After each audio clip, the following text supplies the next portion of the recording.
اے مجدد دوران، اے مجدد دوران، اہل کمال پیر اٹھی قدر چومنے لگے، منظر مراقبے میں کئی گھومنے لگے، ڈالی جو میرے پیر اٹھی نے بھرپور ایک نظر، عالم کتاب چھوڑ کے سب جھومنے لگے۔ اے مجدد دوران، اے مجدد دوران، اے مجدد دوران، اے مجدد دوران۔ نحمده ونصلي ونسلم على رسول الكريم، أما بعد فأعوذ بالله من الشيطان الرجيم، بسم الله الرحمن الرحيم، قال عز وجل في القرآن المجيد والفرقان الحميد، يا أيها الذين آمنوا توبوا إلى الله توبة نصوحا، صدق الله مولانا العظيم، إن الله وملائكته يصلون على النبي، يا أيها الذين آمنوا صلوا عليه وسلموا تسليما، اللهم صل على سيدنا وحبيبنا وشفينا ومولانا محمد وآلہ وإطرته بعدد كل معلوم لك، صلاة وسلام عليك يا سيدي يا رسول اللہ۔ میرے پیارے چاہنے والوں، میں نے آپ کے سامنے قرآن مجید کی ایک مختصر سی آیت پیش کی، یا ایھا الذین آمنوا، اے ایمان والو۔ اللہ تعالیٰ ان لوگوں کو یہ فرما رہا ہے جو اس کو ماننے والے ہیں اور اس کے رسول کے چاہنے والے ہیں، بات ان سے کہہ رہا ہے، اور کیا کہہ رہا ہے؟ توبوا الی اللہ، اللہ کی طرف توبہ کرو، توبۃ نصوحا، خالص توبہ جو آگے کے لیے نصیحت ہو، خالص توبہ۔ یعنی اللہ تعالیٰ اپنے چاہنے والوں کو کہہ رہا ہے کہ تم اپنے گناہوں سے توبہ کر لو، اپنے گناہوں کو چھوڑ دو، میری نافرمانیاں جو تم نے کیے ان سے تائب ہو جاؤ، وہ جو غلطیاں کیے ان کو چھوڑ دو، میری بارگاہ میں آ جاؤ اور توبہ کر لو۔ لیکن توبہ ایسی کرنا، خالص توبہ، جس کو مفسرین کرام فرماتے ہیں کیسی توبہ؟ توبۃ النصوح کیا ہے؟ فرمایا جیسے گائے یا بھینس کے تھن میں سے دودھ نکل جاتا ہے، نکلنے کے بعد واپس نہیں جاتا، تو بھی توبہ ایسی کر جیسے دودھ تھن میں واپس نہیں جاتا، تو اس گناہ کی طرف لوٹ کر نہ جائے، اس گناہ کی طرف پلٹ کر نہ جائے، اس کو توبۃ النصوح کہتے ہیں۔ پھر فرمایا کہ جیسے دنیا کے اندر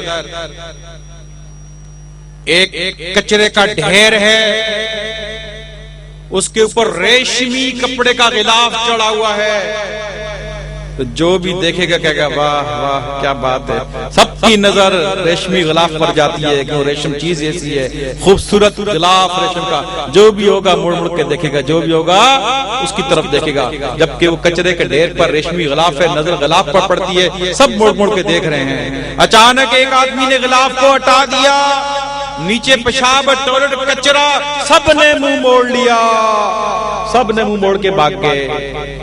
تو فرمایا جس طرح دنیا کی نظر ریشمی غلاف پر ہے، دنیا میں دنیا والوں کی نظر تیرے چہرے اور لباس پر ہے، وہ تجھے مڑ مڑ کر دیکھتے ہیں، لیکن تیرے اندر جو گندگی ہے، جو خرابی ہے، جو چھپ چھپ کر تو گناہ کرتا ہے، جو غلط کام تو نے کیے ہیں وہ تیرے اندر موجود ہیں۔ اوپر تو نے بہترین لباس پہنا ہوا ہے، اوپر تو نے بہترین قسم کا امامہ پہنا ہوا ہے، اوپر تو نے بہترین قسم کی ویسٹ کوٹ پہنی ہوئی ہے اور خوشبو لگائی ہوئی ہے، دنیا اس خوشبو کو سونگ سونگ کے تمہاری طرف لپک رہی ہے، لیکن اندر جو گندگی کا ڈھیر ہے، کل قیامت میں یہ ظاہری لبادہ ہٹ جائے گا، وہ گندگی کا ڈھیر سامنے آ جائے گا تو فرشتے بھی پھر منہ موڑ لیں گے۔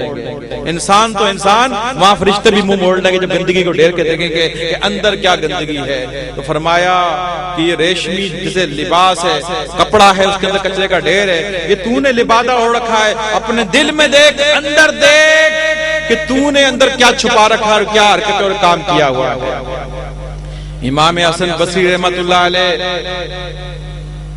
میرے چاہنے والا بڑی توجہ کے ساتھ سننا، امام حسن بصری رحمت اللہ علیہ ایک وقت ایسا تھا کہ سوداگر تھے جواہرات کے، ہیروں کے، سچے موتیوں کے، جو جواہرات ہیرے موتی اس کے سوداگر تھے۔ روم کے بادشاہ کے پاس چلے کہ میں اپنے مال کو مہنگے داموں بیچوں گا، کیونکہ جو جواہرات پھر بادشاہی لے سکتے ہیں، عام آدمی اس کی کیا قیمت ادا کرے گا، اور بادشاہ کے پاس جائے گا تو من کے سوچ سے زیادہ دام مل جائیں گے۔ روم کے بادشاہ کے پاس پہنچتے ہیں، بادشاہ کے پاس جانے سے پہلے وزیر سے ملنا پڑتا ہے، وزیر سے ملاقات کرتے ہیں اور کہتے ہیں کہ مجھے بادشاہ سے ملنا ہے۔ پوچھا کیوں آئے ہو؟ کہا کہ اپنے لال اور جواہرات بہت قیمتی ہیں، ان کو بیچنے کے لیے آیا ہوں گا، میں دکھاؤں گا، بادشاہ میرے پسند کے دام دے گا۔ کہا کہ بادشاہ کل کی تاریخ میں تمہیں ہرگز نہیں مل سکتا، وہ مصروفیت ایسی تقریب میں ہوگا کہ تمہیں کسی صورت میں نہیں مل سکتا، اس کے ملنے کی صورت یہ ہے کہ تم بھی میرے ساتھ تقریب میں شرکت کر لینا، پھر موقع دیکھ کر میں تمہاری ملاقات کرا دوں گا۔ دوسرے دن امام حسن بصری رحمت اللہ علیہ اس وقت سوداگر تھے، امام نہ بنے تھے، اتنے بڑے ولی کامل نہ بنے تھے، ایک سوداگر تھے، ایک دنیا دار تھے، ایک جواہرات اور لال بیچنے والے تھے، جیسے دنیا دار مالدار ہوتا ہے۔ چنانچہ وہاں پر پہنچے، کیا دیکھتے ہیں کہ ایک مخمل کا خوبصورت ریشم کا انتہائی خوبصورت خیمہ لگا ہوا ہے، اس کے باہر فوج کھڑی ہے، اس کے بعد بڑے بڑے حکیم، حکمت کے دوا کھانے والے چلانے والے بڑے بڑے حکیم کھڑے ہوئے ہیں، اس کے بعد بوڑھے اور دانشور کھڑے ہوئے ہیں، اس کے بعد 100 سے زیادہ اتنی حسین اور جمیل عورتیں اپنا لباس پہن کے تشت میں سونے کے تشت ہیں، اس کے اندر جواہرات لے کے کھڑی ہیں، اور بادشاہ کھڑا ہے، وزیر کھڑے ہیں۔ امام حسن بصری کونے میں کھڑے ہوتے ہیں، دیکھتے ہیں کیا نظارہ ہے۔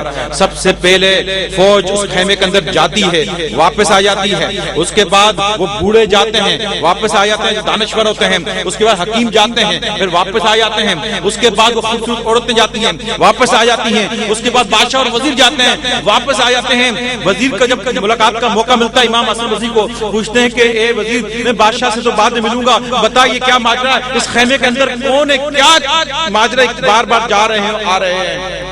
کہا کہ بات دراصل یہ ہے، اس بادشاہ کا ایک ہی لڑکا تھا، انتہائی حسین تھا، نوجوان تھا، خوبصورت تھا، وہ موت کل نفس ذائقۃ الموت، جب موت آتی ہے تو نہ بادشاہ کے بیٹے کو چھوڑتی ہے، نہ کسی بوڑھے کو چھوڑتی ہے، نہ کسی بچے کو چھوڑتی ہے، نہ کسی جوان کو چھوڑتی ہے، نہ کسی طاقتور کو چھوڑتی ہے، نہ کسی بہادر کو چھوڑتی ہے، نہ کسی کمزور کو چھوڑتی ہے، نہ صحت مند کو چھوڑتی ہے، نہ بیمار کو چھوڑتی ہے، وہ پچھاڑ کر رکھ دیتی ہے۔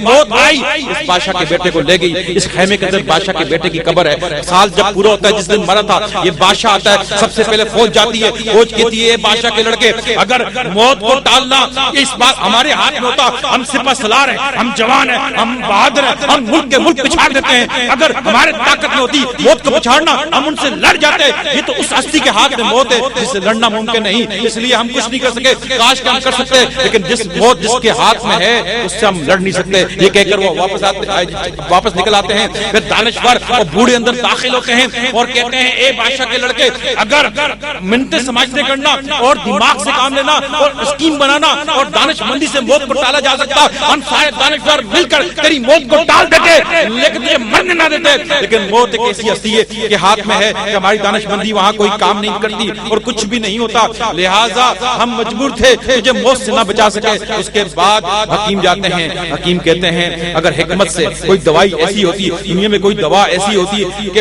ہم تجھے موت سے بچا سکتے ہیں، ہمارے پاس ایسی دوا ہے، ہم کیا سے کیا مرض کا علاج کر سکتے ہیں، لیکن کاش ہمارے پاس کوئی موت کا علاج نہیں، کوئی ایسی دوا نہیں جس سے ہم موت کا علاج کر سکیں، لہٰذا ہم کاش کہ ہم کوئی ایسی دوا ایجاد کرتے کہ تیری موت کا علاج کر سکتے، لیکن ہمارے پاس کوئی ایسی دوا نہیں کہ تیری تجھے موت سے بچا سکتے۔ یہ کہہ کر اس کے بعد حسین اور نوجوان لڑکی آتی ہیں، کہتی ہیں اگر موت ہمارے جسم کو لے کر چلتی، ہم انتہائی خوبصورت ہیں، انتہائی حسین ہیں، جو ہمیں دیکھتا ہے وہ پاگل ہو جاتا ہے، وہ ہم کا فریضہ تن ہو جاتا ہے، اتنی خوبصورت لڑکیاں ہیں، اگر وہ ہمارے جسم کو لے کر موت ڈل جاتی، یہ سارے جسم ہم لٹا دیتی اور تجھے موت سے بچا لیتی، لیکن جس ہستی کا موت ہے وہ اس چیز سے بے نیاز ہے، ایک سونے کے کشت ہے، اس میں ہیرے ہیں، اگر یہ دے کر تیری موت ڈلتی ہم ڈال دیتے، یہ سارے ہیرے جواہرات لٹا دیتے، لیکن جس ہستی کے ہاتھ میں موت ہے وہ اس کو نہ ہیروں کی ضرورت ہے، نہ جواہرات کی ضرورت ہے، نہ اس کو عورتوں کی ضرورت ہے، نہ دانشوری کی ضرورت ہے، نہ حکمت کی ضرورت ہے،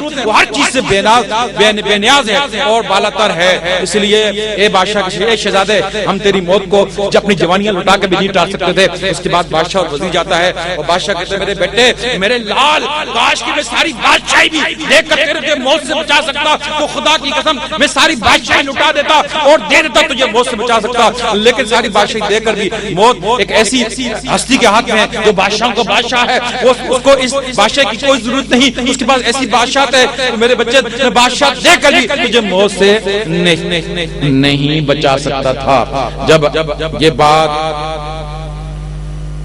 امام حسن بصری رحمت اللہ علیہ نے سنی، کہا کہ وزیر صاحب میں واپس جا رہا ہوں، کہا کہ وہ ہیرے جواہرات لاتے بیچنے کے لیے، کہا نہیں پھر میں آ جاؤں گا، میں واپس جا رہا ہوں، اپنا ارادہ کینسل کر دیا، بادشاہ سے ملاقات نہیں کی، واپس آ گئے اپنے وطن اور سوداگری چھوڑ دی، اللہ کے دربار میں توبہ کی، گناہوں کو اپنے چھوڑ دیا، دربار میں اللہ کے دربار میں توبہ کی، دنیا کے کاروباروں سے بھی توبہ کر لی، سوداگری سے بھی توبہ کر لی، زہد اختیار کر لیا، اور ایسی توبہ کی، ایسی توبہ نصوح، ایسی توبہ کی کہ آپ کو پتہ ہے وہ قادری سلسلہ ہو، وہ چشتی سلسلہ ہو، وہ سہروردی سلسلہ ہو، ارے ذرا تاریخ میں پڑھنا، وہ ملتا امام حسن بصری سے ہے، وہ سلسلہ قادریہ ہو، چشتیہ ہو یا سہروردیہ،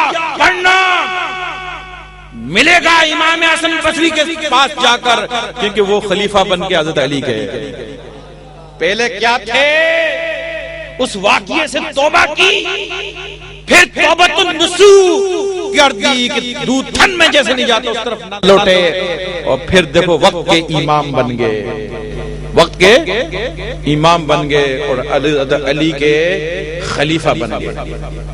امام حسن بصری رحمت اللہ علیہ کے پاس بعد دوسری ہستی جو قادری چشتی سہروردی حضرت حبیب حجمی، دوسری ہستی ہیں حضرت حبیب حجمی۔ حضرت حبیب حجمی رحمت اللہ علیہ پیدا ہوتے ہی ولی نہیں تھے،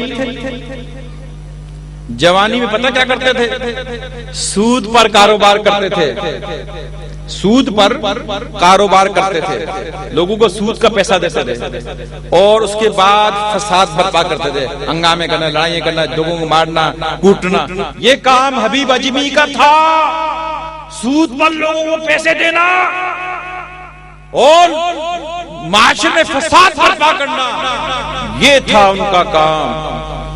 پھر امام حسن بصری سے ملاقات ہو گئی تو نظر پڑی تو دل پسیج گیا، توبہ کر لی، توبہ کر لی، اور ایسی توبہ کی، سود کے کام سے بھی توبہ کی، فساد برپا کرنے سے بھی توبہ کی، اور بھی کوئی گناہ جو کہ کتابوں میں لکھے چھپے جو بھی تھے ان سب سے توبہ کی، توبۃ النصوح کر لی، توب الی اللہ، توبہ النصوح کر لی، اللہ کی طرف رجوع ہو گئے اور توبہ کر لی، پھر وقت کے حبیب اجمی بن گئے، خلیفہ امام حسن بصری بن گئے، پھر پتہ کیا مقام پایا؟ مقام یہ پایا کہ ایک دفعہ امام حسن بصری نے سود کا کام اور فساد برپا کرنا، وہ اس کو ذرا ذہن میں رکھنا، پھر ذرا مقام دیکھنا کہ جب ولی بن گئے تو ایک مرتبہ مرشد حسن بصری مغرب کی نماز پڑھنے کے لیے جا رہے تھے، تھوڑا سا لیٹ ہو گئے اور دیکھا کہ حبیب حجمی جو ہیں وہ اپنے حجرے میں مغرب کی نماز ادا کر رہے ہیں۔ حجمی اس لیے کہتا ہے قرآن کو ترتیل کے ساتھ نہیں پڑھ سکتے تھے، حجمی تھے، عربی زبان تھی، اٹک اٹک کے پڑھتے تھے۔ آپ نے نماز پڑھنے کا ارادہ کیا کہ میں حبیب حجمی کے پیچھے نماز پڑھوں، لیکن کہا کہ یہ میرا ہے تو خلیفہ، لیکن قرآن کو صحیح طریقے سے نہیں پڑھتے، اٹکتے ہیں، مسئلے کے تحت آپ نے ان کے پیچھے نماز ادا نہیں کی، چلے گئے آگے جا کے اپنی نماز یا مسجد میں کہیں ادا کر لی، رات کو سوئے، اللہ کا دیدار ہوا، اللہ کا دیدار ہوا، عرض کیا مولا تیری رضا کس چیز میں ہے؟ اللہ نے فرمایا اے حسن بصری میری رضا کو تو نے پا لیا تھا مگر تو نے وہ موقع ضائع کر دیا۔ کہا کہ اللہ کس چیز میں؟ کہا کہ اگر مغرب کی نماز حبیب حجمی کے پیچھے پڑھ لیتا تو میری رضا کو پا لیتا، مغرب کی نماز حبیب حجمی کے پیچھے تو پڑھ لیتا تو میری رضا کو پا لیتا۔ کہاں وہ سود کا کام، کہاں وہ فساد برپا کرنا، کہاں یہ مقام اور مرتبہ، ذرا غور کرنا۔ تو حجاج یوسف نے حسن بصری کے پیچھے اپنے سپاہی دوڑائے گرفتار کرنے کے لیے، وہ بھاگتے ہوئے پیچھے فوج لگی ہوئی ہے، حبیب اجمی کے حجرے میں گھس گئے۔ حبیب اجمی سے پوچھا کہ بھائی تم نے حسن بصری کو دیکھا ہے؟ کہا کہ میرے حجرے کے اندر ہیں۔ سپاہی گئے، ڈھونڈ کر باہر آئے، کہا کہ نہیں ہے، کہا اندر ہی ہیں۔ ڈھونڈے 4 مرتبہ، کہا بولا اندر ہی ہیں۔ وہ ڈھونڈ کے آگے کہا کہ کیوں مذاق کرتے ہو؟ نہیں ہو، چلے گئے۔ حجاج حضرت امام حسن بصری مرشد باہر آئے، کہا کہ کمال ہے حبیب اجمی، تم جھوٹ بول دیتے کہ بھائی یہ ظالم تھے، تم نے سچ بول دیا، تم نے بول دیا، بتا دیا کہ بھائی یہ اندر جو موجود ہیں تو مجھے پکڑ لیتے۔ کہا کہ اگر میں جھوٹ بولتا آپ پر بھی آفت آتی،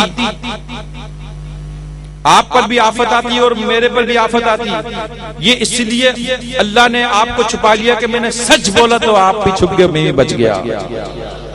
اب بتاؤ حبیب اجمی کا مقام اور مرتبہ، کہاں وہ سود کا کام، کہاں وہ فساد برپا کرنا، کہاں وہ توبو الاللہ توبۃ نصوحا۔ جب یہ معاملہ ہو گیا تو ایسی توبہ کی کہ خالص توبہ کر، تھن میں نہیں آتا، ایسی توبہ کر لی تو پھر کیسے ولی بنے، کہ کیا مقام اور مرتبہ پایا، کیا مقام اور مرتبہ پایا۔ اس کے بعد حضرت مالک بن دینار رحمت اللہ علیہ، مالک بن دینار، یہ وہ ہستیاں ہیں تم پڑھتے ہو گئے تصور نہیں کر سکتے کیا کام کرتے تھے پھر جوانی میں، عیش و عشرت کرنا۔ مالک دینار ان کا والد تھا، غلام تھا، غلام کے بیٹے تھے، ناچ گانے دیکھنا، طوائفوں کو دیکھنا، ناچنا رات کو اور اسی میں مست ہونا، جیسے آج کل لوگوں کا کام ہے، یہ کام ان سے ہوتے تھے۔ ایک دن عیش و عشرت کر کے لیٹے ہوئے تھے، وہیں پر ڈھول، جو بجائے ڈھول میں سے آواز آتی ہے کہ مالک بن دینار توبہ کب کرو گے، کب تک اس عیش و عشرت میں گرفتار رہو گے، کیا توبہ نہیں کرو گے؟ ڈھول میں سے آواز آتی ہے توبہ نہیں کرو گے، دل پر اثر ہو گیا، پھینک دیے ڈھول تماشے، سب ختم کر دیا، سب ختم کر دیا۔ امام حسن بصری کے پاس چلے گئے، توبوا الی اللہ توبۃ نصوحا، توبہ کر لی اللہ کے دربار میں، اللہ کے دربار میں توبہ کر لی، لیکن کیسی توبہ کی؟ پکی سچی توبہ کر لی، پھر لوٹ کر اس طرف نہ گئے، اس طرف لوٹ کر نہ گئے۔ تو پھر اللہ نے ان کو ولایت عطا کی اور ایسا مرتبہ عطا کیا۔ ایک دفعہ کشتی میں جا رہے ہیں، پھٹے پرانے کپڑے پہنے ہوئے، ایک آدمی کا موتی کھو گیا، کشتی میں اور بھی لوگ بیٹھے ہوئے ہیں، کشتی میں اور بھی لوگ بیٹھے ہوئے ہیں، ایک آدمی کا موتی کھو گیا۔ انہوں نے دیکھا کہ سارے لوگوں کے کپڑے اچھے بہتر ہیں، یہ کوئی خستہ حالت بزرگ، کوئی بابا جو بھی ہیں، جوان جو بھی بیٹھے ہوئے ہیں، کہا کہ اسی نے چھپایا ہوگا، یہ کوئی لگتا ہے اس کی حالت پتلی لگ رہی ہے، اسی نے چھپایا ہوگا۔ زد و کوب کرنا شروع کر دیا، مارنا شروع کر دیا کہ میرا موتی نکال، تو نہیں چھپایا ہے۔ آپ نے منع کیا لیکن وہ نہ سمجھا، آپ نے آسمان کی طرف خالی دیکھا تو سمندر میں سے ہزاروں مچھلیاں منہ نکال کر باہر آئی، ہر ایک کے منہ میں ایک موتی تھا۔ آپ نے ایک موتی پکڑا اس کے حوالے کر دیا اور پاؤں کو کشتی سے باہر نکالا, بغیر کشتی کے سمندر کو دریا کو پار کرتے ہوئے پار چلے گئے. کہاں وہ عیش و عشرت کرنا, کہاں وہ عیش و عشرت کرنا اور ڈھول پیٹنا اور طوائف لے جانا, اور کہاں اس مقام اور مرتبے کو پانا اور پہنچنا. کیوں؟ توبوا الی اللہ توبۃ نصوحا, ایسی توبہ کی پھر لوٹے نہیں, پھر لوٹے نہیں. اس کے بعد فرماتے ہیں حضرت عبداللہ بن مبارک, اس کے بعد حضرت عبداللہ بن مبارک رحمت اللہ علیہ, جو عالم دین ہوں گے, جو علم سے واقف ہوں گے, وہ ان ہستی کو جانتے ہیں, لیکن جو میں بات آج بتانے والا یہ ان کو نہیں پتا ہوگا. عبداللہ بن مبارک امام فقہ و حدیث, امام حدیث و امام فقہ دونوں کے اتنے بڑے امام گزرے ہیں کہ جس کا تاریخ میں کوئی مفتی ہو تو وہ اس کو سمجھ سکتا ہے, آپ نہیں سمجھ سکتے. اتنے بڑے امام تاریخ کے گزرے ہیں, فقہ اور حدیث کے امام. لیکن آپ کو پتہ ہے پہلے بچپن میں نہ تھے, جوانی میں نہ تھے, کیا کرتے تھے؟ شراب پیتے تھے, شراب پیتے تھے, اور ایک لڑکی پر, لونڈی پر عاشق تھے. توبہ کیسے ہوئی؟ ایک رات شراب پی کر محفل سے اٹھے, کہا کہ اپنی محبوبہ کا دیدار تک بہت دل چاہ رہا ہے. پہنچے اور محبوبہ اوپر گیلری میں چھت پر آ گئی, یہ نیچے کھڑے رہے. ساری رات یہ اس کو دیکھتے رہے, وہ ان کو دیکھتی رہی. دیکھتے دیکھتے صبح کی آذانیں ہو گئیں. آپ یہ سمجھے شاید عشاء کی آذان ہو رہی ہے, آپ یہ سمجھے عشاء کی آذان ہو رہی ہے. بعد میں جب روشنی نکل گئی پتہ لگا ساری رات میں اس کے عشق میں گرفتار, اس کو دیکھتا رہا شراب کے نشے میں. یہ تو صبح کی اذان ہو کے دوپہر دھوپ نکل گئی ہے. پھر سوچنے لگے کہ امام اگر قرات کو لمبی کر دے تو ہماری حالت خراب ہوتی ہے. ایک نفسانی عشق میں ساری رات میں دیکھتا رہا اور رات کی رات بیت گئی. بس خیال آ گیا, خیال آ گیا اور توبہ کی طرف لوٹ گئے. توبوا الی اللہ توبۃ نصوحا, لوٹ گئے اللہ کی طرف, توبہ کر لی, اپنے گناہوں کو چھوڑ دیا, ایسے جیسے دودھ تھن میں نہیں آتا اس طرح چھوڑ دیا, پھر نہ گئے اس طرف. پھر اس کے بعد رجوع الی اللہ کی طرف مکہ شریف چلے گئے, وہاں مجاور بن گئے. کچھ عرصے بعد کوفے کی طرف لوٹے, وہاں امام ابو حنیفہ رحمۃ اللہ کے شاگرد بن گئے. ان سے علم کو حاصل کیا, ان سے علم کو حاصل کیا اور حدیث اور فقہ کے امام بن گئے. حدیث اور فقہ کے تاریخ میں ایسی ہستی آپ کو شاید بھی ملا ہے. تاریخ میں اس وقت کے ان سے بڑا کوئی مفتی نہ تھا. تاریخ میں فقہ اور حدیث کے امام بن گئے. پھر اپنے وطن کو لوٹے تو ایک مدرسہ حدیث کا قائم کیا, علم حدیث کا, اور ایک فقہ کا کام کیا. داتا صاحب رحمت اللہ فرماتے ہیں میرے دور تک میں نے دیکھا وہ مدرسے ویسے ہی چل رہے تھے, اور حدیث و فقہ کے علم کو اتنا عروج دیا. ان کی والدہ کہتی ہیں کہ میں نے اپنے بیٹے کو دیکھا کہ جب وہ اس مقام تک پہنچ گیا تو وہ سو رہا ہے, وہ ایک درخت کے نیچے, بزوری کے درخت کے نیچے سو رہا ہے, اور سانپ اپنے منہ میں بزوری کی ٹینی کو رکھ کے اس سے مکھیاں اڑا رہا ہے.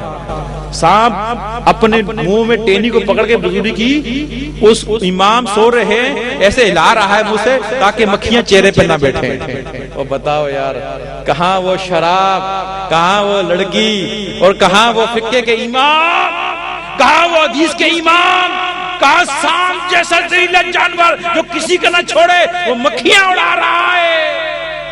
کیوں ان کو یہ مقام مل گیا؟ توبوا الی اللہ توبۃ نصوحا کی وجہ سے مل گیا کہ گناہ کیے, غلطیاں کی, لیکن پھر توبہ کی, لیکن توبہ ایسی کی کہ پھر اس طرف نہ لوٹے, اس طرف واپس نہ گئے. آؤ میں تمہیں ایک اور ہستی کا تعارف کراؤں, بتاؤں.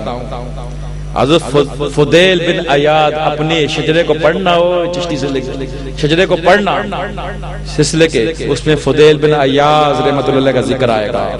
اتنے بڑے ولی, وقت کے محدث, لیکن وقت میں پتہ کیا تھے؟ ڈاکو تھے, ڈکیتیاں مارتے تھے. جو قافلہ وہاں سے گزرتا چھپ کر گھات لگا کے بیٹھتے تھے, جو قافلہ گزرتا تھا پکڑ کے لوٹ لیتے تھے. ایک دفعہ توبہ کیسے کی, ایک دفعہ ایک شخص اپنا مال لے کے جا رہا تھا, اس کو لوگوں نے کہا نہ جا اس راستے سے، فضیل بیٹھا ہوگا چھپ کر، لوٹ لے گا۔ اس نے کہا اچھا، سنا ہے اس کا دل بڑا نرم ہے، وہ کیا کرتے فضیل؟ جس قافلے میں عورت ہوتی اس کو نہ لوٹتے، عورت کو ہاتھ نہ ڈالتے، مال لوٹتے، اتنا مال چھوڑ دیتے جتنا وہ اپنے منزل تک پہنچ سکے۔ دوسرا جس کا بھی مال لوٹتے نام لکھ لیتے اور اس پہ لکھ لیتے کہ اتنا لوٹا ہے، اس کی لسٹ بناتے کہ فلانے سے میں لیا اور اتنا لوٹا ہے، یہ بھی ان کا کام تھا۔ انہوں نے ایک قاری کو اجرت پر لیا، کہا کہ تم میرے اونٹ پر بیٹھ جاؤ، قرآن کی تلاوت پڑھتے رہو۔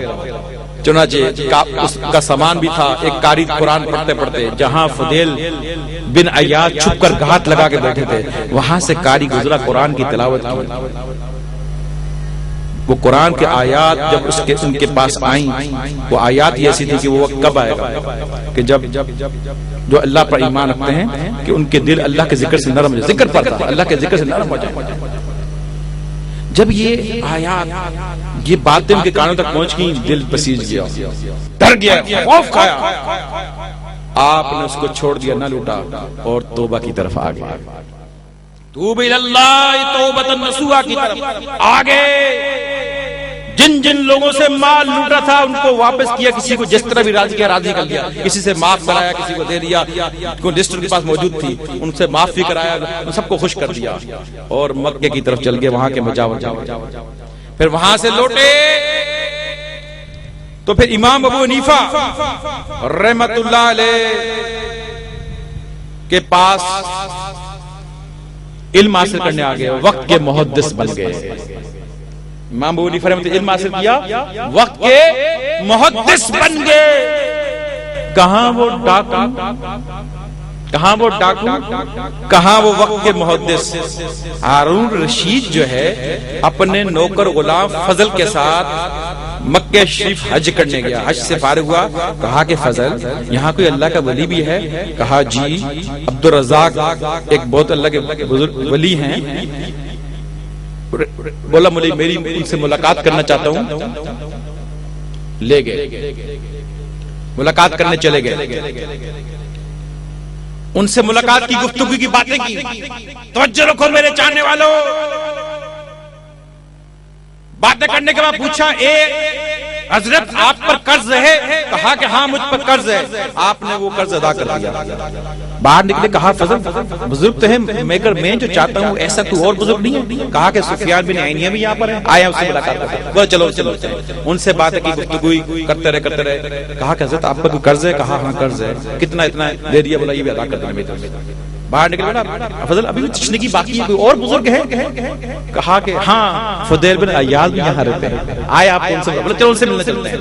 یہ دروازہ کھٹکایا، آپ اوپر بلائی منزل پر تھے۔ کہا کون؟ کہا کہ امیر المومنین۔ کہا کہ امیر المومنین کا مجھ سے کیا کام؟ امیر المومنین نے جواب دیا کہ عبادت میں اپنے آپ کو اتنا ذلیل مت کرو۔ آپ نیچے آئے اور دروازہ کھولا اور شمع کو گل کر دیا، دیے کو بجھا دیا۔ ہارون رشید ڈھونڈتے ڈھونڈتے جب ان کے ہاتھ پر ہاتھ لگا تو آپ نے کہا ہے کتنا نرم ہاتھ ہے اس بادشاہ کا، امیر المومنین کا، میں نے کبھی ایسا نرم ہاتھ نہیں دیکھا، کاش کہ دوزخ سے بچ جائے، کاش کہ دوزخ سے بچ جائے۔ ہاں رشید رونے لگ گیا، رو کے چیخ مار کے بے ہوش ہو گئے، پھر ہوش میں آئے۔ کہا کہ حضرت مجھے کچھ نصیحت کر دیں، مجھے کچھ نصیحت فرمائیں۔ آپ نے کہا کیونکہ حضرت عباس اموی خلیفہ تھے، حضرت عباس رضی اللہ عنہ کی اولاد میں سے، کہا کہ تمہارے جد حضرت عباس رضی اللہ تعالیٰ کو نبی پاک صلی اللہ علیہ وسلم چچا تھے، انہوں نے عرض کیا یا رسول اللہ مجھے کسی قوم کا امیر بنائیں۔ آپ صلی اللہ علیہ وسلم شاہ فرمائے اے چچا میں آپ کو آپ کے نفس کا امیر بناتا ہوں، میں آپ کو آپ کے نفس کا امیر بناتا ہوں۔ اللہ کی یاد میں ایک سانس کا گزارنا اس 1000 سال سے بہتر ہے۔ سرکار نے فرمایا چچا اللہ کی یاد میں ایک لمحہ، ایک سانس کا گزارنا، اس کی اطاعت میں ایک سانس کا گزارنا اس 1000 سال سے بہتر ہے کہ لوگ تمہاری اطاعت کریں۔ کہ ایک سانس، ایک لمحہ تو اللہ کی اطاعت کرے، وہ بہتر ہے کہ لوگ تیری اطاعت 1000 سال کریں، اس سے بہتر ہے یہ زندگی۔ کہا کہ حضرت آپ کچھ اور بھی نصیحت کریں۔ فرمایا کہ جب عبدالعزیز عمر بن عبدالعزیز رحمۃ اللہ علیہ کو یہ تخت مل گیا، یہ حکومت مل گئی، تو اپنے مشیروں کو بلایا اور کہا کہ لوگ اس کو نعمت سمجھتے ہیں، کہ بادشاہ کو اس امیری کو نعمت سمجھتے ہیں، مگر اس کو میں بلا سمجھتا ہوں، میں مصیبت سمجھتا ہوں۔ تو میرے چاہنے والوں، مشیروں، تم مجھے مشورہ دو، مجھے کیا کرنا چاہیے؟ تو انہوں نے مشورہ دیا کہ آپ کو یہ کرنا چاہیے کہ جتنے بھی حکومت کے اندر لوگ ہیں، کاش کہ ہمارے حکمران بھی ایسے ہو جائے تو کیا بات ہے، جتنے بھی اس ملک میں لوگ ہیں، جتنے بچے ہیں، ان کو آپ جیسے اپنے گھر کے بچے ہوتے نا ایسا سمجھیں، اور جتنی عورتیں ہیں ان کو جیسے آپ کی گھر کی عورتیں ہیں، ماں بہنیں، ان کو ایسا سمجھیں، اور جتنے بوڑھے ہیں جیسے آپ کے گھر میں والد ان کا آپ خیال کرتے ہیں، ان کو اپنے والد کی طرح سمجھیں، اور یہ پورا ملک جو ہے اس کو اپنے گھر کی طرح سمجھیں، اور اس پورے ملک کو اپنے گھر کی طرح سمجھیں۔ اپنے گھر میں کوئی کوڑا ہونے دے گا؟ اپنے بچے کو کوئی زخمی کرے گا؟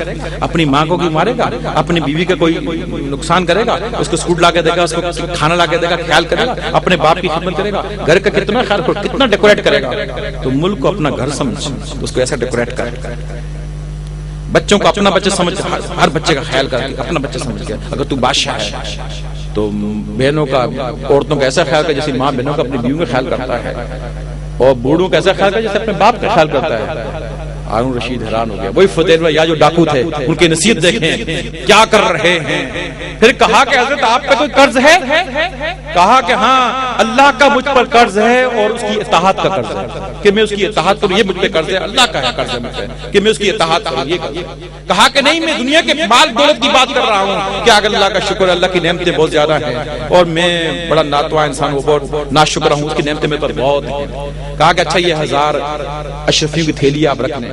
کہا کہ اے بادشاہ تو مجھ پر زیادتی کر رہا ہے۔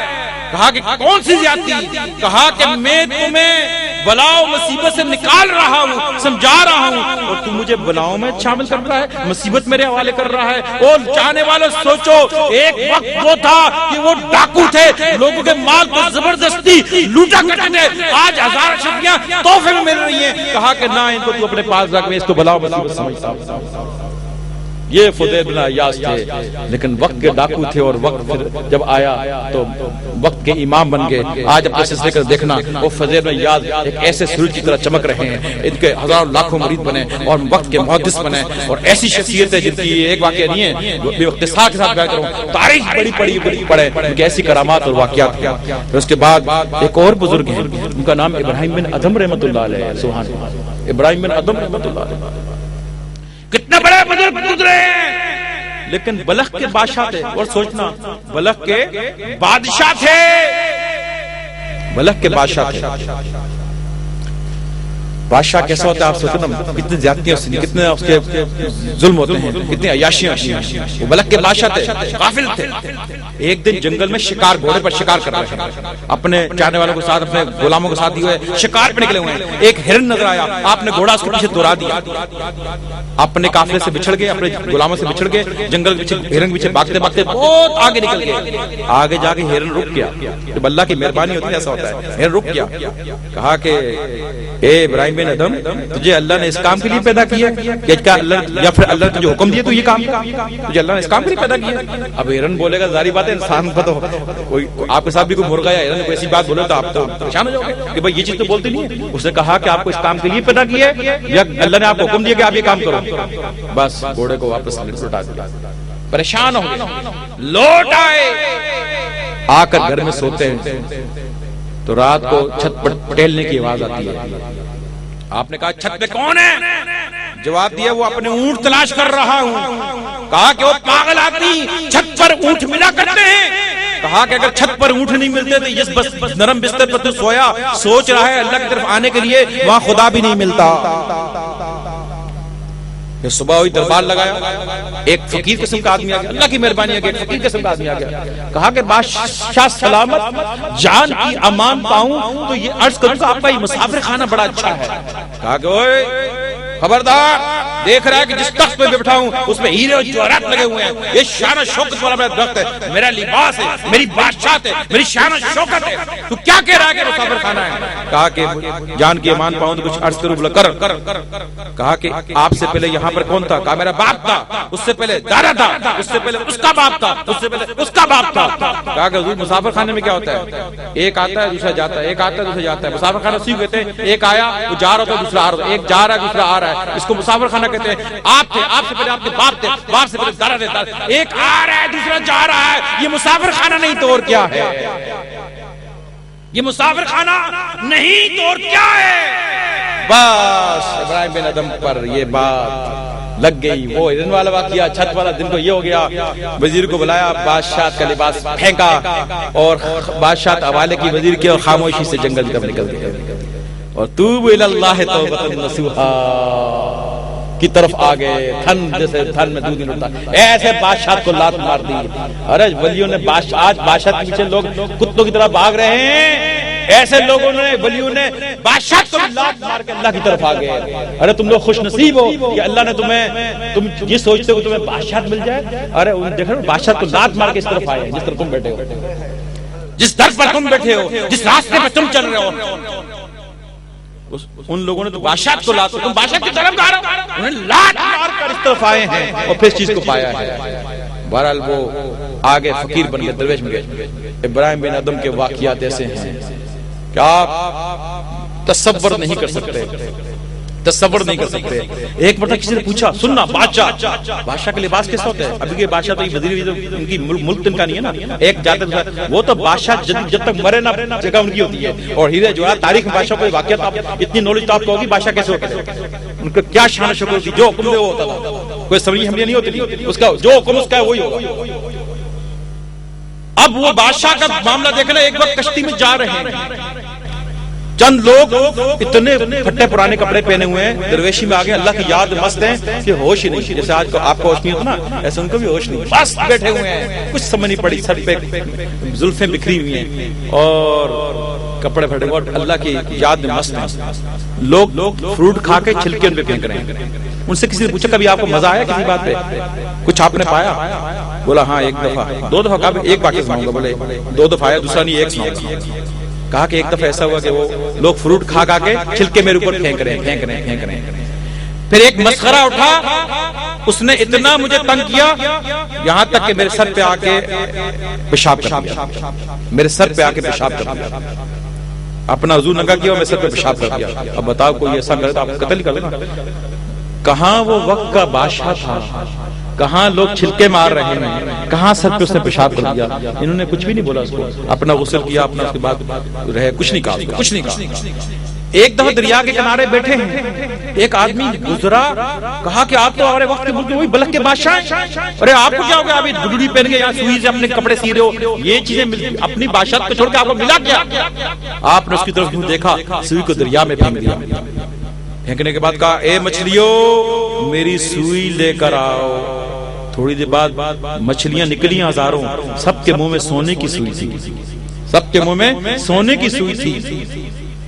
آپ نے کہا نہیں، یہ سونا ہونا تو میں چھوڑ کر آیا ہوں، سونا نہیں چاہیے مجھے، میری سوئی چاہیے۔ چھوٹی سی مچھلی آئی، اس کے منہ میں وہی سوئی تھی جو آپ نے پھینکی تھی۔ آپ نے پکڑی اور اس شخص کو کہا دیکھا تو نے، ان لوگوں پر میری حکومت تھی جو دل میں مجھے گالیاں دیتے تھے، میرے سامنے ہاتھ باندھ کے کھڑے ہوتے تھے اور دل میں مجھے گالیاں دیتے تھے، آج اس حکومت کو میں نے لات ماری ہے، رب نے مجھے وہ بادشاہ عطا کی ہے، انسان تو انسان، مچھلی بھی میرا حکم مانتی ہے، آج مچھلی بھی میرا حکم مانتی ہے، مجھے یہ بادشاہ کی ہے۔ کہاں وہ بادشاہ ہرن کے شکاری اور یہ جو عیاشیاں، اور کہاں یہ فقیری، کہاں یہ فقیری۔ اس کے بعد ایک اور بزرگ کا میں بتاؤں آپ کو، اس کے بعد ایک اور بزرگ ہے بشر حافی، حضرت بشر حافی رحمت اللہ علیہ شراب پیتے تھے، اتنی شراب پیتے تھے کہ شراب کے نشے میں گم رہتے تھے۔ ایک دن شراب پی کر نشے میں آ رہے تھے، ایک پرچہ چھوٹا سا پرزہ ملا جس میں لکھا تھا بسم اللہ الرحمن الرحیم۔ آپ نے دیکھا اللہ کا نام لکھا ہوا ہے، نشے کے عادت سے بسم اللہ کو اٹھایا، عطر تھا پاس، عطر لے کے اس کو خوشبو لگائی، اس کو اونچی جگہ رکھ دیا۔ اور رات کو جب سوئے تو اللہ کا دیدار ہو گیا. اللہ نے فرمایا اے بشر راوی مجھے اپنی عزت و جلال کی قسم تم نے میرے نام کو خوشبودار کیا ہے، میں دنیا اور آخرت میں تجھے خوشبودار کر دوں گا.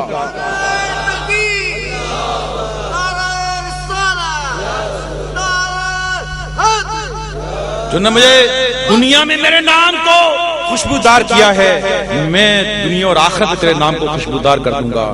توبہ کی، صبح اٹھے توبہ کی، پھر ایسے ولی بنے. مت پوچھ کے بشر آفی کیسے ولی بنے. امام احمد بن حنبل ان کے پاس جا کر بیٹھا کرتے تھے. صحبت میں کن کی؟ بشر آفی رحمۃ اللہ کی صحبت میں امام احمد بن حنبل جو فقہ کے اور حدیث کے امام تھے، سارا دن مسائل بیان کرتے تھے. وہ جا کر بیٹھے تھے بشر آفی کی صحبت میں. پوچھا وہ ننگے پاؤں رہنے والے، ننگے پاؤں رہتے تھے، ننگے پاؤں رہنے والے آپ کیوں ان کے پاس جا کے بیٹھتے ہیں؟ کہا کہ ہم تو اللہ کی باتیں لوگوں کو بتاتے رہتے ہیں، اس کے پاس جا کے پوچھتے ہیں کہ جن کی باتیں ہم بتاتے ہیں ان کے متعلق تو آپ کچھ بتاؤ. ان کے متعلق جا کے ان سے پوچھتے ہیں. ایسا امام، ایسے مرتبہ پا گئے بشر آفی. اور ایک دفعہ جہاں جب وہ ننگے پاؤں رہتے تھے، کوئی جانور راستے میں جو ہے وہ گوبر نہیں کرتا تھا. ایک دن ایک شخص ہل چلا کر واپس آ رہا تھا اپنے بیلوں کو لے کر، بیلوں نے گوبر کر دیا. کہا کہ ہو نہ ہو آج بشر آفی انتقال کر گئے کیوں میرے بیلوں نے رستے میں گوبر کیا ہے. وہ ننگے پاؤں رہتے تھے، گوبر نہیں کرتے تھے جانور. جب شہر میں آئے تو پتہ لگا بشر آفی انتقال فرما گئے. یہ اس مقام مرتبہ تھے. اور ایک وقت تک شراب کے نشے میں مست رہا کرتے تھے. اور آخری بزرگ کا واقعہ بیان کرتا ہوں آج کے اس مجلس میں. بیان ابھی وہ بھی لمبا ہے، بیان ختم نہیں ہو رہا. آپ کو سمجھا رہا ہوں توبوا الی اللہ توبۃ نصوحا. ان لوگوں نے توبہ یہ معاملہ کیا. اب ایک حیرت انگیز بات ہے اور سننا لوگوں، بڑی مستند کتابوں سے میں نے واقعات جمع کیے ہیں.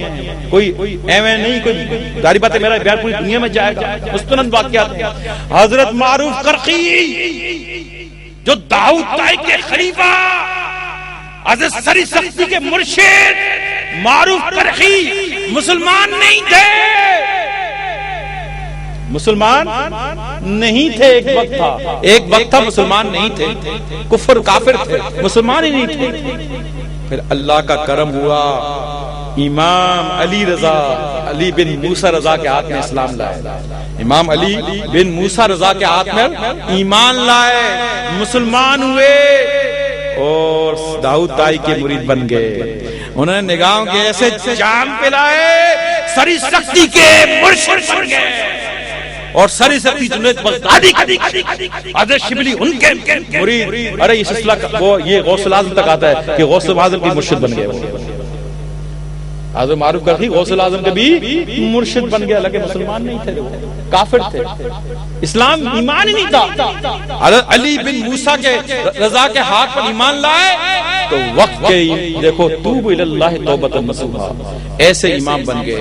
اب میں تمہیں کہتا ہوں اگر تم میں کوئی تاجر ہے اور تجارت کرتا ہے اور کاروبار کرتا ہے، دنیا میں کھویا ہوا ہے، اگر امام حسن بصری توبہ کر کے اس مقام کو پا سکتے ہیں تم کیوں نہیں پا سکتے؟ اگر حبیب اجمی سود کا کام کرتے تھے، اگر تم بھی سود کا کام کرتے ہو، جب وہ توبہ کر کے اس مقام کو پا سکتے ہیں تو تم کیوں نہیں پا سکتے؟ کوئی شراب پیتا تھا، کوئی زنا کرتا تھا، کوئی جھوٹ بولتا تھا، کوئی مسلمان نہیں تھا، اور کوئی جو ہے شراب کے نشے میں گم تھا، کوئی عورت کے عشق میں گم تھا. آپ نے دیکھا کیسے کیسے گناہ، حرام، سود، شراب، زنا، عورت اور کوئی دنیا کی سوداگری، کوئی کفر کے اندر مبتلا ہونے کے باوجود جب یہ لوگ توبہ کر کے توجہ اس طرف رکھیں، توبہ کر کے اللہ کو پا سکتے ہیں، اتنے بڑے مقام اور مرتبے کو پہنچ سکتے ہیں. کیا معروف کرخی کو معلوم تھا جب کافر تھے، کفر میں تھے، ان کو پتا تھا کہ میں وقت کا امام بن جاؤں گا. جب کوئی شرابی میں شراب پیتا تھا، حضرت فضیل بن عیاض کو معلوم تھا جو ڈکیتیاں مارتے تھے، ان کو پتا تھا میں وقت کا امام بن جاؤں گا. لیکن جب وقت آیا، اللہ کا فضل ہوا، توبوا الی اللہ توبۃ نصوحا کا معاملہ ہوا تو انہوں نے ایسی توبہ کی. مگر بات تھی توبہ انہوں نے ایسی کی، پھر لوٹ کر اس طرف نہیں گئے اور سچائی کی طرف رجوع الی اللہ کر دیا. اللہ کی یاد میں ایسے کوئے پھر واپس نہ پلٹے، اللہ نے یہ مقام اور مرتبہ عطا کر دیا۔ اور ہم میں کمی یہ ہے کہ ہم میں کمی یہ ہے، ہم نے مشرک کو پکڑ لیا ہے، مشرک کی طرف آگے ہیں، گناہ سے توبہ کر لی ہے، لیکن توبۃ النصوح نہیں کی۔ خدا کی قسم ہم بھی توبۃ النصوح کر لیں اور گناہوں کو ایسے چھوڑے جیسے انہوں نے چھوڑا تھا، اور ہم بھی اللہ کی طرف اس طرح رجوع کریں جیسے انہوں نے رجوع کیا تھا۔ ارے اللہ وہی، جب بھی وہی اللہ تھا آج بھی وہی اللہ ہے۔ جب وہ مولا ان کو عطا کر سکتا ہے وہ ہمیں کیوں نہیں عطا کر سکتا؟ ارے اللہ کی یہ شان نہیں کہ ان کو عطا کرے ہمیں محروم کر دے، یہ رب کی یہ شان نہیں۔ رب جب ان کو عطا کر سکتا ہے ہمیں بھی عطا کر سکتا ہے۔ کمی ہماری طرف سے ہے، رب کی طرف سے نہیں۔ خدا کی قسم ہم بھی ایسی توبہ کریں، اللہ کی طرف رجوع کریں، مولا اتنا عطا کرے گا، نہ جانے ہمیں وقت کا امام بنا دے گا، نہ جانے ہمیں کہاں سے کہاں بچا دے گا۔ اے میرے چاہنے والوں، تم ہمت نہ ہارو، تم بھی کوشش کرو، تم بھی اٹھو، توبہ کرو، اللہ کے دربار میں اپنے گناہوں سے رجوع کرو اور سچی توبہ کرو، اور جم جاؤ، توبۃ النصوح کر لو اور پھر رجوع اللہ کر لو۔ ایسی رجوع کرو، پھر بیٹھ کر مت جاؤ، پھر دیکھنا کہ اللہ کے فضل و کرم سے تمہیں اللہ تعالیٰ کتنا عطا کرتا ہے۔ تمہارے اندر کمی اس بات کی ہے کہ تم ایک دن توبہ کرتے ہو، دوسرے دن پھر وہاں اس طرف ہوتے ہو، ایک دن ادھر ہوتے ہو، ایک دن ادھر ہوتے ہو، صبح تمہاری کچھ ہوتی ہے، شام کو کچھ ہوتی ہے۔ ایسا نہ کرو، قرآن کہتا ہے خالص توبہ کرو، پکی توبہ کرو، خالص توبہ کرو۔ اب میں آپ کو بتاؤں کہ اللہ تبارک و تعالی نے قرآن میں یہ نہیں فرمایا ذو عدل، کہ اللہ عدل کرنے والا۔ قرآن میں کہیں بھی دیکھو کہ اللہ نے یہ نہیں فرمایا اللہ عدل کرنے والا ہے، نہ اللہ نے ہمیں یہ سکھایا ہے کہ تم مجھ سے عدل مانگو۔ رب نے ہر جگہ یہ فرمایا ذو فضل العظیم، اللہ بڑے فضل عظیم والا ہے، اور یہی سبق سکھایا کہ اللہ سے اس کا فضل مانگو۔ اللہ اتنا اگر تم نے سچی توبہ کی، اللہ کی طرف رجوع کیا، اپنے گناہوں سے معافی مانگی اور پکی خالص توبہ کی، تو تمہیں پتا ہے کہ متفق علیہ حدیث ہے کہ نبی کریم صلی اللہ علیہ وسلم نے ارشاد فرمایا کہ میرے چاہنے والوں، بنی اسرائیل کے ایک آدمی نے 99 قتل کیے، 99 قتل کیے۔ پھر ایک راہب کے پاس گیا اور کہا کہ میں نے 99 قتل کیے ہیں، کیا میری توبہ ہے؟ کہا کہ نہیں، تیری توبہ کا ہے 99 قتل۔ غصے میں آ گیا، کہا کہ 100 کا عدد پورے کر دو، اس کو بھی مار دیا، 100 پورے ہو گئے۔ آگے گیا ایک اور شخص سے پوچھا کہ میں نے 100 قتل کر دیے، 99 کیا، بھی ایک اور کر دیا، وہ میری بھی توبہ ہے۔ کہا کہ توبہ تو ہے لیکن یہاں نہ کرنا، وہ سامنے القریۃ الصالحہ، نیکوں کی بستی ہے، وہاں چلے جاؤ، نیک بستی ہے، اللہ والے رہتے ہیں، اس طرف چلے جاؤ، توبہ ان کے سامنے کرنے۔ 100 قتل، آپ نے ایک قتل بھی نہیں کیا، سوچو یار اس نے 100 قتل کر ڈالے، لیکن توبۃ النصوح کی طرف چلا گیا۔ یہ نہیں کہ میں توبہ کر لوں پھر بھی کوئی آئے گا اس کا کام اتار دوں گا، ابھی تو توبہ کر لوں، ایک پھر کوئی موقع ملے کام اتار دوں، یہ نہیں سوچا، کہا کہ بس یا اللہ بس میں توبہ کرتا ہوں اس کام سے، سچی توبہ کی طرف چلا۔ 100 قتل ہو، سوچو یار چھوٹے موٹے تم نے گناہ کیے ہوں گے، کوئی زنا کر لیا، کوئی شراب پی ہوگی، کوئی چھوٹے موٹے گناہ کر لیے ہوں گے یار، 100 قتل کوئی معمولی بات ہے؟ وہ توبہ کی نیت سے گیا، راستے میں مر گیا، موت آگی مر گیا، فرشتے جنت کی بھی آ گئے، دوزخ کی بھی آ گئے۔ دوزخ کے فرشتوں نے کہا کہ بھائی ہم تو اس کو جہنم میں لے جائیں گے، جنت کے فرشتوں نے کہا توبہ کی نیت سے گیا تھا اور اللہ والوں کی طرف چل کے گیا تھا، ہم اس کو جنت میں لے جائیں گے۔ فرشتوں کی آپس میں تکرار ہوئی، اللہ نے ایک فرشتوں کو حاکم بنا کر بھیجا کہ جاؤ ان فرشتوں میں یہ فیصلہ کراؤ کہ زمین کو ناپو، میرے ولیوں کے قریب اگر ہے تو جنت والے لے جائیں، اور اگر ان سے دور ہے تو دوزخ والے لے جائیں۔ اور جب وہ فرشتہ حاکم بن کے ان فرشتوں کو سمجھانے بتانے گیا، پیچھے اللہ نے حکم دیا کہ اے زمین جو ولیوں کی طرف ہے تو سکڑ جا، اور پیچھے والی زمین تو وسیع ہو جا۔ جب زمین ناپی تو ایک بالش اللہ والوں سے قریب نکلی، اللہ نے فرمایا کہ فرشتوں جنت والوں میں نے اس کو بخش دیا، اس کو جنت میں لے جاؤ۔ وہ جس رب نے 100 قتل کرنے والوں کو معاف کیا یار، مگر بات کیا تھی؟ بات یہ تھی کہ وہ توبہ سچی تھی اس کی، ہماری طرح کھوٹی نہیں تھی۔ کہ دل میں بےایمانی رکھ کر کہ ابھی تو تھوڑا کروں توبہ بھی کر لوں تو اوپر سے تسبیح لا الہ اوپر سے سبحان اللہ اندر دل میں اپنا ہی خیال توبہ تو نصوح سچی توبہ کی نیت سے 100 قتل کرنے والا بھی اللہ کی طرف چلا یار ولیوں کی طرف چلا توبہ کی نیت سے رب نے اس کو بھی بخش دیا اس کو بھی معاف کر دیا تو ہم نے تو کوئی قتل ایک بھی نہیں کیا بھائی اگر ہم اللہ کی بارگاہ میں توبہ ایسی کریں تو وہ ہمیں کیوں نہیں بخشے گا کیوں نہیں معاف کرے گا تو رب فضل عظیم والا ہے اگر وہ عدل والا ہوتا تو کبھی عدل والا ہے اگر ہم عدل کرتا عدل والا ہے عدل کرتا تو کبھی بھی اس کو معاف نہ کرتا وہ فضل والا ہے ہمارا مولا فضل والا ہے اس نے فضل کیا تبھی تو اس کو معاف کر دیا تبھی تو بخش دیا مدینہ المنورہ میں عمر فاروق رضی اللہ تعالی آ رہے ہیں راستے میں سامنے ایک شرابی شراب کی بوتل کو چھپایا جا رہا ہے سامنے عمر ادھر شراب کی بوتل سوچا آج پکڑا گیا گلی بھی نہیں ہے بھاگنے کے لیے کہا کہ نوجوان تمہارے پاس کیا ہے کہا سوچنے لگا کہ میں شراب کی بوتل بتاؤں گا تو یہ تو مارا جاؤں گا کہا کہ یا اللہ دل میں دعا کرتا ہے یا اللہ آج عمر سے بچا لے آج مجھے عمر سے تو بچا لے مکاشا کرو امام غزالی لکھتے ہیں یہ واقعے کو آج تو مجھے عمر کے عطاب سے بچا لے تو میں کبھی بھی شراب نہیں پیوں گا شراب کبھی نہیں پیوں گا بولا نہیں پیوں گا آج تو بچا لے یہ دل میں سوچتا ہے اللہ کے ساتھ عمر نے کہا کیا ہے کہا کہ حضرت وہ سرکہ ہے سرکہ مجھ سے کہ سرکہ ہے کہا کہ دکھا سونگا تو واقعی سرکہ ہے او بتاؤ لوگوں وہ شراب تھی سرکہ نہیں تھا اس نے دل میں اللہ کے ڈر سے نہیں عمر کے ڈر سے توبہ کی لیکن کی اللہ سے سچی کہ یا اللہ اب نہ پیوں گا آج خوف کس کا عمر رضی اللہ عنہ کا اللہ کا نہیں مخلوق کے خوف سے توبہ سچی کی توبہ اس کی سچی تھی لیکن تھی مخلوق کے خوف سے تو رب نے شراب کو سرکے میں بدل دیا رب کل بھی وہی تھا آج بھی وہی ہے اگر ہم بھی سچی توبہ کر لیں جس رب نے اس شراب کو سرکے میں بدلا وہ ہمارے گناہوں کی شراب کو بھی نیکیوں کے سرکے میں بدل سکتا ہے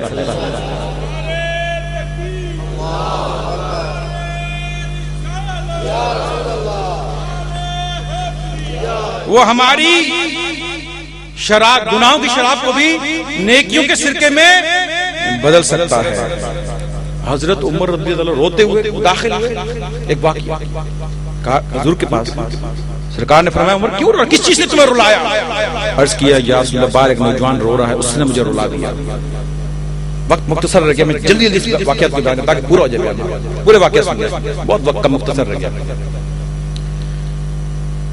کہا کہ عمر اس نوجوان کو اندر لے آؤ اندر آ گیا رو رہا ہے یا رسول اللہ بہت گناہگار ہوں بہت گناہگار ہوں حضور نے فرمایا شرک کیا ہے کہا کہ یا رسول اللہ نہیں کہا کہ قتل کیا ہے یا رسول اللہ نہیں اور میں پھر جو بھی گناہ اللہ معاف کر دے گا جو گناہ بھی معاف ہو جائے گا تو مت رو پھر دلاسا دیا کہا کہ اچھا بتا تو نے کیا گناہ کیا امام غزالی مکاشف القلوب اس واقعے میں کیا گناہ کیا پہلے شرمایا پھر حضور فرمایا بتا عرض کیا یا رسول اللہ میں کفن چور 7 سال سے کفن چوری کرتا ہوں 7 سال ہو گئے آج انصار کی ایک لڑکی جوان لڑکی کا انتقال ہوا میں نے اس کا کفن چرایا اس کو ننگا کیا میں نے کفن لے کے چلا جب چلا تو میرے دل میں خیال آ گیا جوان لڑکی جسم کو دیکھا بدکاری کا خیال آ گیا اس مردہ لڑکی کے ساتھ میں نے زنا کر دیا بدکاری کی جب میں آگے چلا وہ لڑکی کھڑی ہو گئی کہا کہ او نوجوان تو نے یہ کیا زیادتی میرے ساتھ کی ان مردوں میں مجھے ننگا کر دیا اور ناپاکی کی حالت میں اللہ کے سامنے تو نے مجھے کھڑا کر دیا یہ تو نے کیا کیا جب سرکار نے یہ بات سنی اس کی بدھی سے پکڑا بدھی سے کہا کہ تو اس لائق ہے کہ تو جہنم میں جائے نکل جائے سرکار نے 40 دن تک وہ اللہ کے دربار میں روتا رہا شراب میں جنگل میں روتا رہا اور عرض کیا مولا جب 40 دن پورے ہو گئے رو کے مولا عرض کیا مولا اگر میری توبہ تو نے قبول کر لی ہے تو اپنے محبوب کو اطلاع دے دے اپنے محبوب کو بتا دے کہ میری توبہ قبول ہوگی اور نہیں یہ توبہ تو یا اللہ مجھے جلا کے راکھ کر دے اور آخرت کے عذاب سے مجھے بچا لے دنیا میں مجھے جلا کے راکھ کر دے اللہ نے جبریل علیہ السلام کو بھیجا نبی کریم صلی اللہ علیہ وسلم کے پاس اور عرض کیا یا رسول اللہ آپ پر سلام فرماتا ہے اللہ فرماتا ہے کہ میرے محبوب اس مخلوق کو تم نے پیدا کیا کہ میں نے عرض کیا کہ جبریل اللہ نے پیدا کیا اور اللہ ہی رزق دیتا ہے تو کہا اللہ کہتا ہے کہ میں نے اپنے اس بندے کو معاف کر دیا اس کو جا کر بلاؤ شفقت دو اور اس کو بتا دو کہ میں نے اس کو معاف کر دیا سرکار نے اس کو بلایا کہا کہ اللہ نے تجھے معاف کر دیا بخش دیا اتنا غفور الرحیم رب یار اتنا مہربان ہے، تو نے کیا ایسے کام کیے؟ پھر کیوں نہیں توبہ کرتا؟ وہ اس لیے اس کی توبہ قبول ہوئی کہ وہ توبۃ النصوح کی طرف آیا تھا. پھر یہ نہیں سوچ رہا کہ یار کل پھر موقع ملے کر لوں گا، یہ نہیں کہا کہ جو ہو گیا سو گیا. بولا اب نہیں اب نہیں کروں گا، پکی توبہ. اس لیے اس کی توبہ قبول ہوئی، توبۃ النصوح کی طرف آ گیا. کام اتنا گندا، آپ دیکھ لو کتنا گندا، سوچ نہیں سکتے، لیکن آیا توبۃ النصوح کی طرف.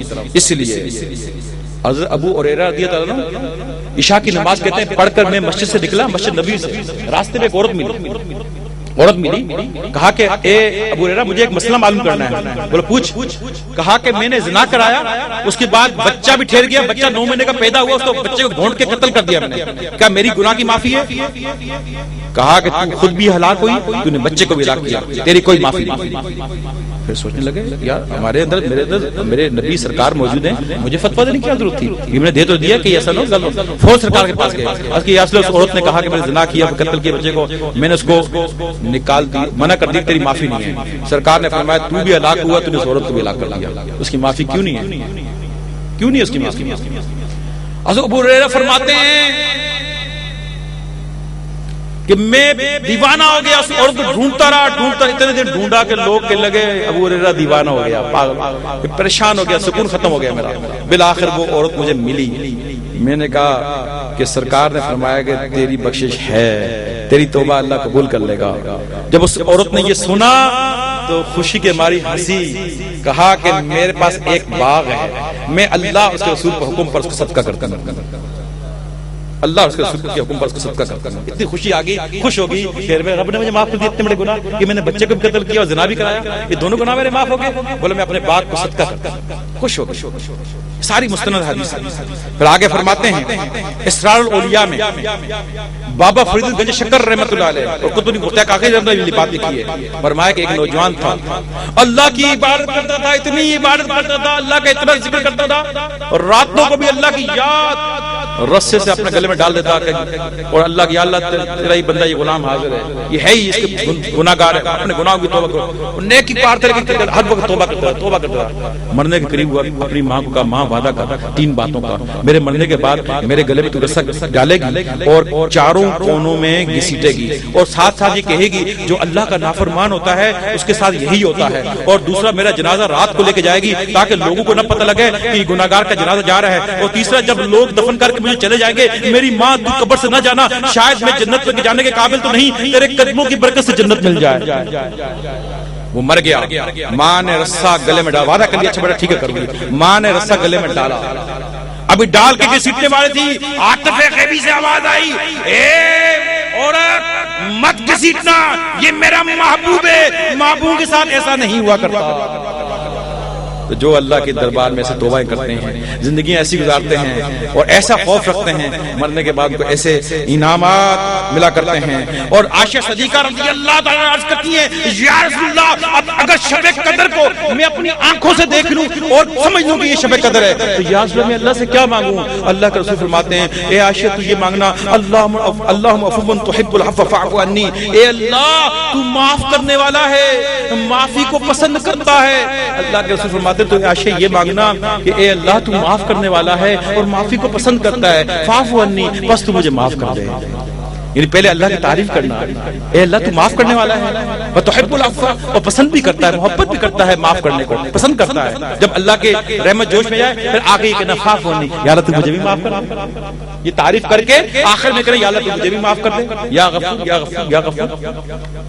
اگر شب قدر کو کوئی اپنی آنکھ سے بھی دیکھ لے، حضور نے فرمایا تو اللہ کے دربار میں معافی مانگنا، اپنے گناہوں کی بخشش مانگنا، یہ مانگنا اللہ سے. اللہ کے حبیب ہمیں یہ سکھا کر گئے ہیں، یہ بتلا کر گئے ہیں.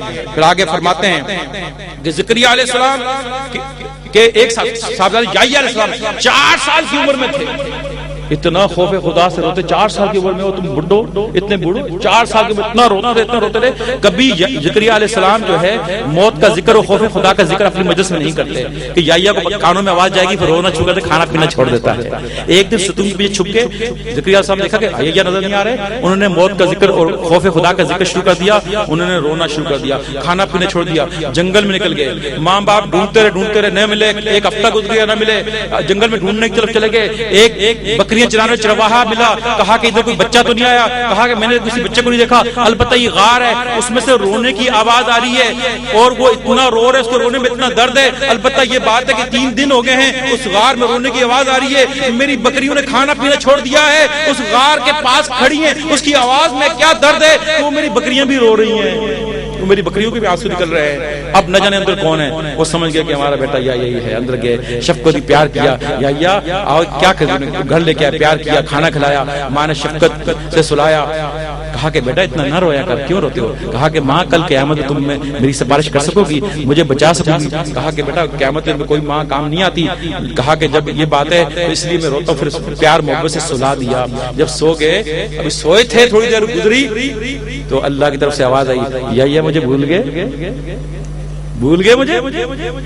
پھر نیند آ گئی میٹھی, پھر اٹھ گئے اللہ کی یاد میں. وہ اللہ والے ایسے تھے, ایسی اللہ کی یادوں میں رویا کرتے تھے. پھر فرماتے ہیں نبی کریم, بیان ختم ہونے کی طرف آ رہا ہے اور وقت بھی قریب آ رہا ہے. نبی کریم صلی اللہ علیہ وسلم, بخاری اور مسلم کی حدیث ہے, فرماتے ہیں, ایک حدیث سے فرماتے ہیں کہ کیسے نبی جو ہمیں دھونے آئے ہیں, ہم تو گندے ہیں نا, نبی ہمیں دھونے آئے ہیں. وہ فرماتے ہیں میں روزانہ 100 مرتبہ اللہ سے معافی مانگتا ہوں. حضور فرماتے میں اللہ کے دربار میں روزانہ 100 مرتبہ معافی مانگتا ہوں. اور ایک حدیث فرمایا میں 70 مرتبہ اللہ سے معافی مانگتا ہوں. جو ہمیں صاف کرنے آئے ہیں وہ 100 مرتبہ معافی مانگے, اور گندے ہم ہیں, ہم کچھ بھی معافی نہ مانگے. جن کو دھونے آئے ہیں وہ معافی نہ مانگے, اور جو دھونے آئے ہیں وہ تو معافی مانگے, اور جن کو دھویا جا رہا ہے وہ معافی نہ مانگے. کمال ہے. تو یہ سبق ہے, ہم سیکھیں سمجھیں ان ہستیوں سے. کہ پھر ایک ایسا واقعہ بیان ختم ہونے کی طرف آ رہا ہے, میں ایسا واقعہ آپ کی طرف بیان کرتا ہوں کہ رات کا وقت ہے. تو جو اس طرح رکھیں, رات کا وقت ہے, آخری پیر چل رہا ہے کعبہ شریف کے اندر. توجہ رکھیں, کعبہ شریف کے اندر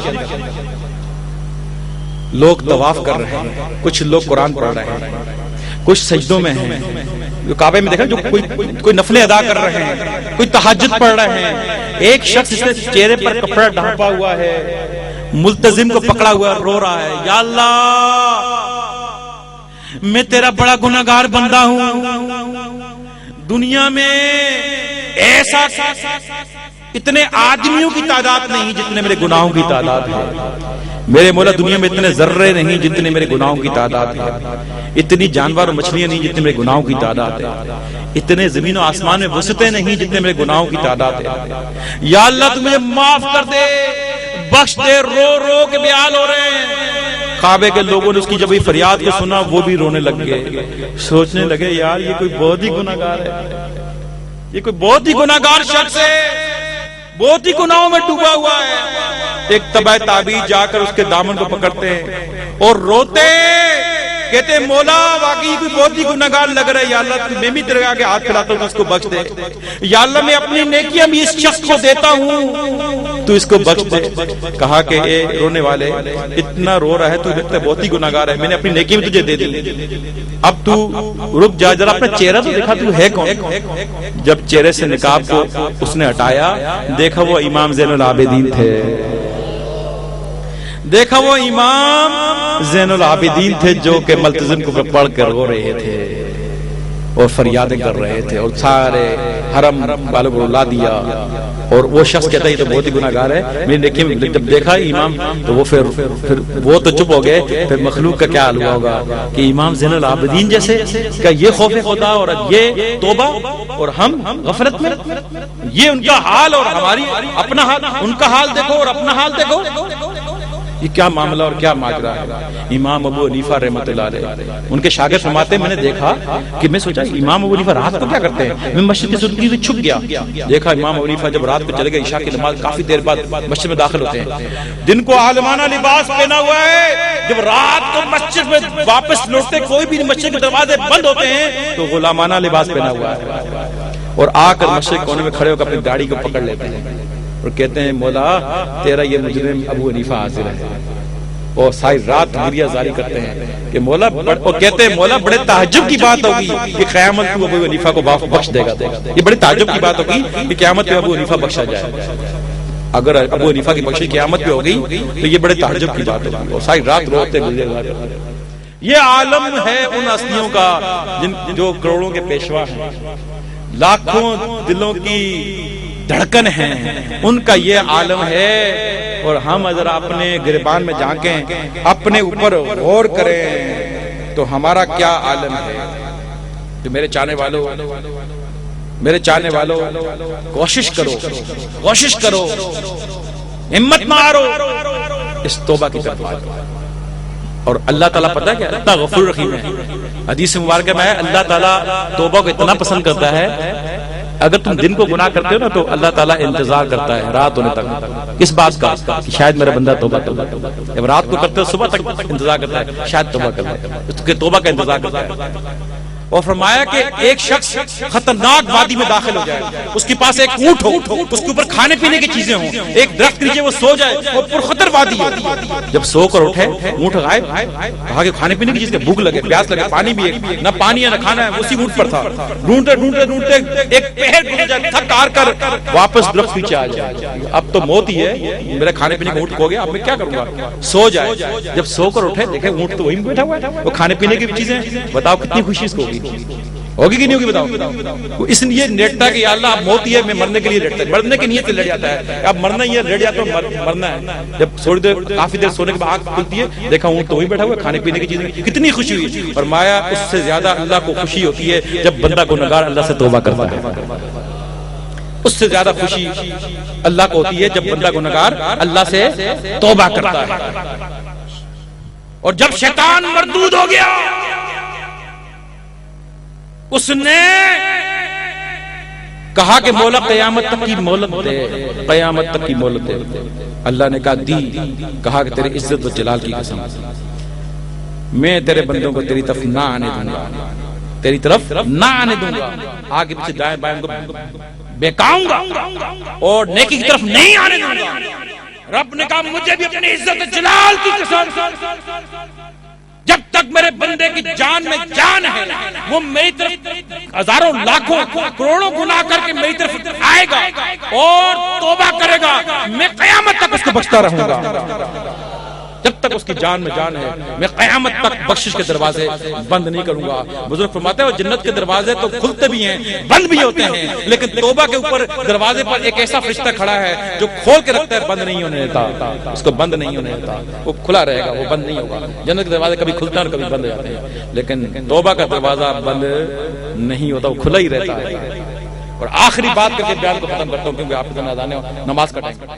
آخری بات، مر جاؤ اس بات پر جو بات کرنے چلا ہوں۔ اللہ تبارک و تعالیٰ کتنا غفور رحیم ہے۔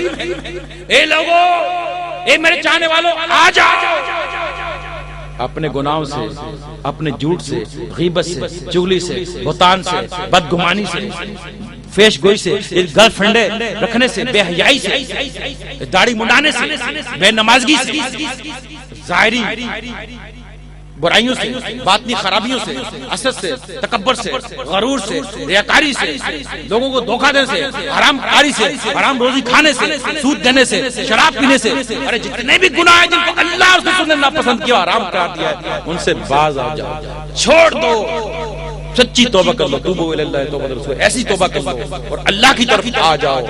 اگر تم نے یہ کام کر لیا اور پھر رجوع الی اللہ، اللہ کے راضی ہو گئے، رجوع کر لیا، تو تمہیں پتہ ہے کہ اللہ نے داؤد علیہ السلام کو یہ وہی اندازہ لگانا، یہ آخری بات کر رہا ہوں، اس پہ مر جانا سمجھ لو، پھر بھی توبہ نہ کرو تو پھر تم بہت ہی بد نصیب ہو، پھر ایسی توبہ نہ کرو، پھر اس در پر نہ اور اس سلسلے کو لے کر نہ چلو، پھر بد نصیب ہو۔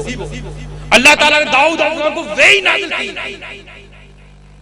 فرمایا اے داؤد اگر میرے بندوں کو یہ پتہ چل جائے کہ میں ان سے محبت کرتا کتنی ہوں، اللہ فرماتے ہیں اے داؤد اگر میرے بندوں کو یہ پتہ لگ جائے کہ میں ان سے محبت کرتا کتنی ہوں، فرمایا وہ خوشی اگر پتہ لگ جائے ان کو، فرمایا وہ خوشی کے عالم میں اسی وقت مر جائیں، ایسا نہ خوشی کے عالم میں، خوشی کے عالم میں اسی وقت مر جائیں اور ان کی ٹانگیں ان کے دڑ سے جدا ہو جائیں، ان کی ٹانگیں ان کے دڑ سے خوشی کے مارے جدا ہو جائیں اور اسی وقت ایک لمحے کے اندر اسی وقت مر جائیں کہ اللہ ہم سے اتنی محبت کرتا ہے۔ اللہ کہتا ہے اگر میں پتہ لگ جائے کہ میں محبت کرتا کتنی، جو رب اتنی محبت کرتا ہے، اتنی شفقت رکھتا ہے، اتنا مہربان ہے، ارے چھوڑو ان شیطانوں کو، چھوڑو ان دنیا والوں کو، چھوڑو ان نافرمانوں کو، چھوڑو ان بدکاروں کو، چھوڑو ان لوگوں کو جو اللہ کی یاد سے غافل ہیں، جو اللہ کی یاد سے دور ہیں، جو اللہ کے نافرمان ہیں، لوٹ آؤ اللہ کے ولیوں کے قدموں میں،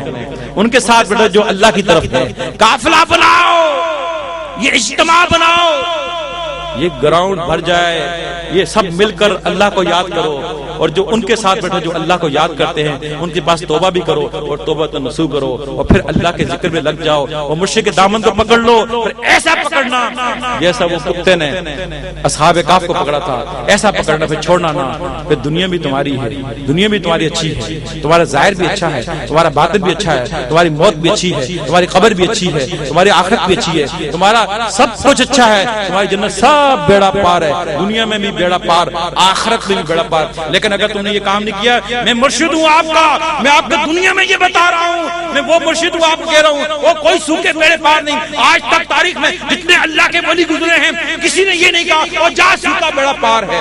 سوکھے بیڑے پار جو یہ جعلی پیر اور جعلی ولی بنے ہوئے ولی نہیں ہوتے، جعلی فقیر ہوتے ہیں، اور جا جی نوٹ آیا کوئی بات ہوئی اور جا جی تیرا سوکھا بیڑا پار ہے اور نماز کی کوئی لوڑ نہیں جی اسی بیٹھے ہیں، نہیں، سوکھے بیڑے پار نہیں ہوتے بیٹا۔ کسی اللہ کے ولی نے یہ نہیں کہا بلکہ کہا کہ نمازیں پڑھ، سجدے کر، رات کو قیام کر، تاج کر، رو اللہ کے دربار میں توبہ کر، زاری کر، اللہ سے مناجات کیا کر، دنیا میں دنیا والے اہل دنیا سے دور رہا کر، یہ ساری ورع، تقوی، پرہیزگاری، زہد، یہ چیزیں اختیار کر، رجوع اللہ کر، یہ باتیں سمجھائیں یہ اللہ والوں نے، اور وہی کا سبق آج میں فقیر ابو سالم ناچیز ان ولیوں کا غلام آپ کو بھی یہ کہہ رہا ہوں کہ سوکھے بیڑے پار نہیں ہوں گے، آپ کو بھی نمازیں پڑھنی پڑے گی، داڑھی رکھنی پڑے گی، زلفیں رکھنی پڑے گی، امام باندھنا پڑے گا، لباس پہننا پڑے گا، پانچ ٹخنوں سے اوپر رکھنے پڑیں گے، اللہ کا ذکر کرنا پڑے گا، اور آپ کو روزے رکھنے پڑیں گے، آرام سے بچنا پڑے گا، حلال پہ چلنا پڑے گا، جن باتوں کو اللہ اور رسول نے ناپسند کیا ہے ان کو چھوڑنا پڑے گا، جن کا حکم دیا ہے ان پر چلنا پڑے گا، نافرمان لوگوں کو چھوڑنا پڑے گا،